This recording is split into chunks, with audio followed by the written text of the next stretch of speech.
नमस्कार दोस्तों, मैथिली पाठशाला में मैं आकाश आप सभी का स्वागत करता हूं। दोस्तों, आज जिस पर्व के बारे में हम बात करेंगे वो पर्व का नाम है सामा चकेवा। दोस्तों, सामा चकेवा जो पर्व है वो भी मिथिला का एक बहुत ही महत्वपूर्ण पर्व है। मनाया जाता है बहुत ही खुशी और उल्लास के साथ में। ये पर्व एक्चुअली भाई और बहन के प्यार को दर्शाता है। तो इस पर्व के बारे में हम जो कहानी है वो भी हम जानेंगे और इस सामा चकेवा के बारे में जानेंगे कि आखिर ये होता क्या है। दोस्तों, सामा चकेवा बिहार में मिथिला के लोगों का यह एक प्रसिद्ध त्यौहार है।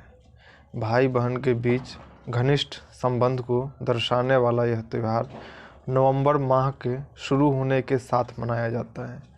यानी कि जिस दिन छठ होता है, छठ का जो पारण होता है यानी कि छठ के अगले दिन, उस दिन से सामा चकेवा शुरू हो जाता है और ये कार्तिक पूर्णिमा के दिन तक चलता है। इसका वर्णन पुराणों में भी मिला है। सामा चकेवा एक कहानी है।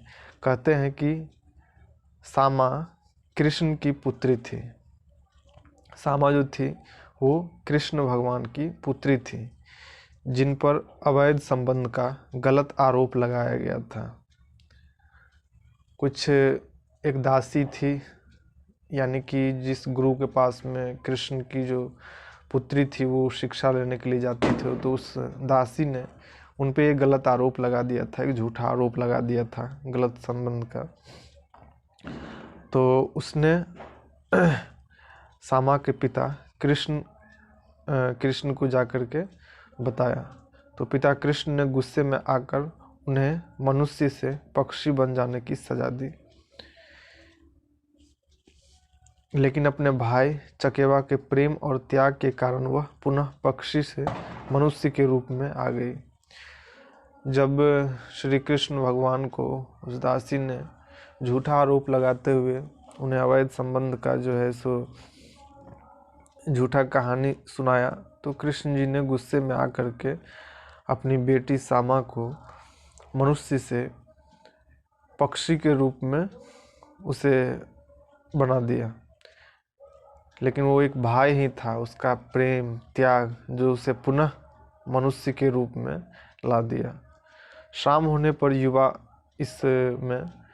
होने पर जो है वो युवा महिलाएं अपनी संगी सहेलियों की टोली में मैथिली लोकगीत गाती हुई अपने अपने घरों से बाहर निकलती है।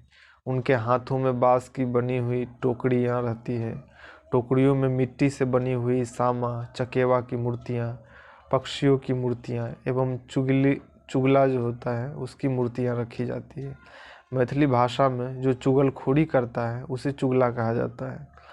मिथिला में लोगों का मानना है कि चुगला ने ही कृष्ण से सामा के बारे में चुगलखोरी की थी। सामा खेलते समय महिलाएं मैथिली लोकगीत गाकर आपस में हंसी मजाक करती है।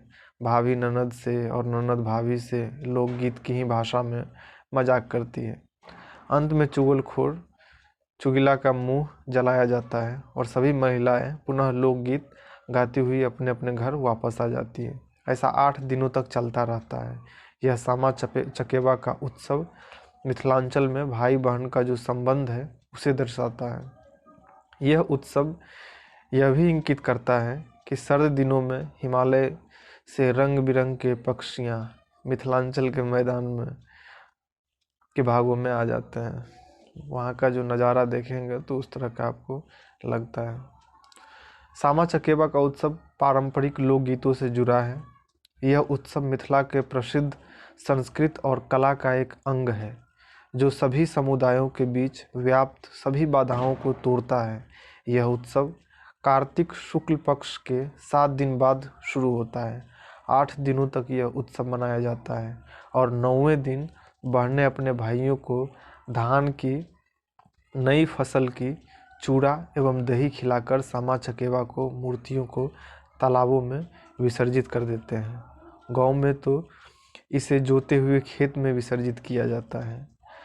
हम लोग जब रात में जिस दिन सामा चकेवा होता था, जिस दिन कार्तिक पूर्णिमा होता है, तो उस दिन सब कोई रात में हम लोग खेत में जाते हैं।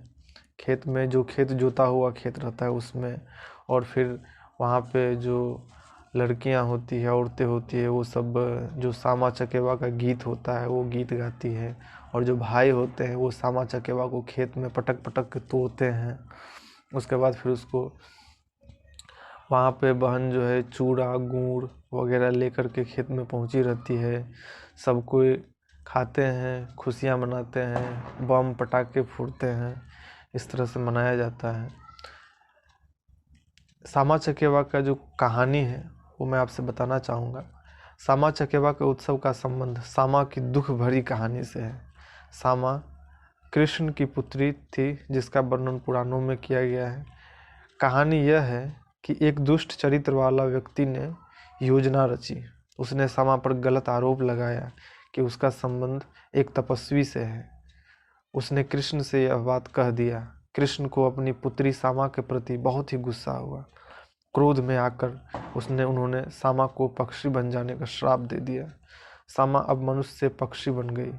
जब सामा के भाई चकेवा को इस प्रकरण की पूरी जानकारी हुई तो उसने अपनी बहन सामा के प्रति सहानुभूति हुई। अपनी बहन को पक्षी से मनुष्य रूप में लाने के लिए चकेवा ने तपस्या शुरू कर दिया। तपस्या सफल हुआ। सामा पक्षी रूप से पुनः मनुष्य के रूप में आ गई। अपने भाई की स्नेह और त्याग देख कर सामा द्रवित हो गई। वह अपने भाई की कलाई में एक मजबूत धागा राखी के रूप में बांध दी। उसी की याद में आज बहनें अपने भाइयों की कलाई में प्रति वर्ष बांधती आ रही है। तो हम कह सकते हैं कि सामा चकेवा का उत्सव भाई बहन के संबंध को मजबूती देता है। यही था दोस्तों सामा चकेवा पर्व का कहानी। तो उम्मीद करता हूँ कि आप सबको पसंद आया होगा, और आपसे ये गुजारिश करना चाहूँगा अगर आपको पसंद आया हो तो आप ज़रूर कमेंट बॉक्स में कमेंट करें। और आपको अगर कोई राय देना चाहते हैं वीडियो के बारे में जो भी, तो वो आप दें। और वीडियो को लाइक ज़रूर करें, शेयर ज़रूर करें। और अगर आप नए सब्सक्राइबर हैं तो हमारे चैनल को सब्सक्राइब भी ज़रूर करें और अपना सहयोग दें चैनल को आगे बढ़ाने में। तो आज के लिए बस इतना ही। फिर मिलते हैं। अगला जो वीडियो होगा वो मिथिला का ही एक पर्व है जिसे हम जितिया के नाम से जानते हैं। जितिया जो होता है वो हर माता अपने पुत्र के दीर्घायु के लिए करती है, लंबे आयु के लिए करती है, जिसका आपको मिथिलांचल में बहुत ही महत्व है।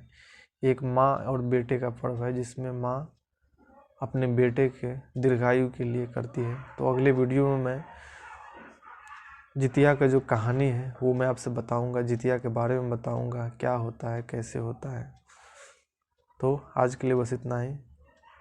विदा चाहूँगा मैं आकाश आप सबसे।